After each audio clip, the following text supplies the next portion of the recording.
wife kinda knew, the guy had to call somebody for him to get arrested. Alale Central Police Station. Ndio asema ameenda your wife akuja mchukue asubuhi, Son of a bitch. isemekane alilala Central. Sikia. Now, tell me, this person anafia wife to what extent? Is that respect or it's just fear? Check. Maze, Moha kamuni arrest, maze. Niko kwa Stacy, bro. Maze nimeblake nikamka mazini saa 4. Sana nataka kuzima simu, alafu niwashe baadaye, alafu bro, kamuni arrest, bro.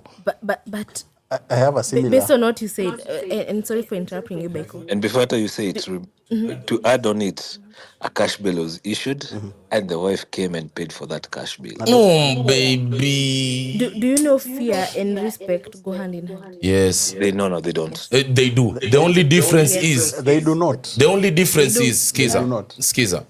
The only difference between fear and respect is one is admiration, the other one is abhorration. Yes. Abhorration. You understand? The end goal for both is respect. Nope. It is not. Respect na fear ni vitu tofauti sana. I second you. Let me give you from my own perspective, before Patiane.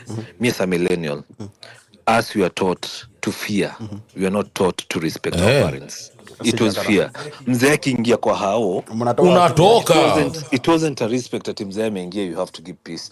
You have to chomoka. It was fear. It's a fear created. Mina kijana wangu the aspect of atunadanganywa, you have to respect your elders. Mina kijana wangu have a daughter. Siuka hivi. Mina kijana wangu siuka hivi kwa sofa, anaeka mguu hivi, mimi naeka hivi, nimelala hivi kama singefanya hivyo na babangu.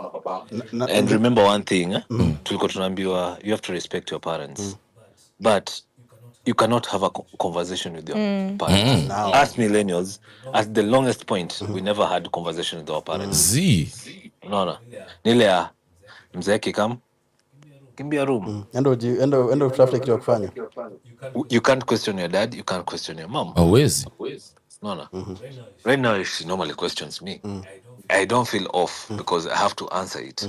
But for us, including even the traditions, ulipoambiwa hauwezi jibishana ama kuuliza mkubwa wako maswali. Ni juu sometimes hawako anajua, and if he answers wrong, it breaks the illusion of wisdom in age. Unaona? Sasa hapo ndio nataka tuende. So it created the fear. It created the fear. And tukakuwa manipulated that fear. The fear is the respect. So, mimi niko na similar story to yours. Yenye msee alienda Lojo. Alafu akapigia bibi yake akuje alipe. Is that fear or respect? Mimi za kuvaa. Si labda melala peke yake. Nimelewa babe, mimi siwezi come home, siwezi drive. We, mimi nalala hapa, bibi yangu atakuja lipa asubuhi. Hakulala peke yake. In fact, Kenya alikuwa amefanya, alikuwa na date. Na hukumaliza story. Unatuacha tunajibu. Tushatetea mwanaume. Hakumaliza story bana. Nyinyi mshaanza kujitoa kwa ngori na hata hatutatetea guilty man. By the way,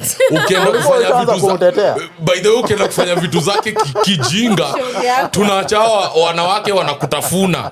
Na ukisema these people mambo ya wanawake tumekuachia wewe na wanawake. Sasa zile kuna situation ndio unaita wanaume. Ndio mnatoroka. Sasa zile kuna ngori ya honesty ndio mnatoroka. Mimi naweza waambia sahihi, ukipata mwanamke ama mwanamume mwenye anakupatia bare minimum, lakini huyo ndiye anafanya roho yako ina glow. Bro, kuna wanaume wengine hata hataki bibi zao wadu shit. Wacha hata bare minimum. I want zero minimum. Wacha hiyo yenye hata mimi nataka wewe uamke, ujirembeshe, ujipake mafuta, unukie, ujipige frankincense. Aya, kama ni kazi za nyumba, kuna mfanya wa kazi. Kuna wanaume hataki hata kucha bibi yake ivunjike. Nimesema frankincense. Frankincense udi. Kwa nyumba za Waswahili na Waislamu. You understand? Inaandaa mambo. Haya. Kuna wanaume wengine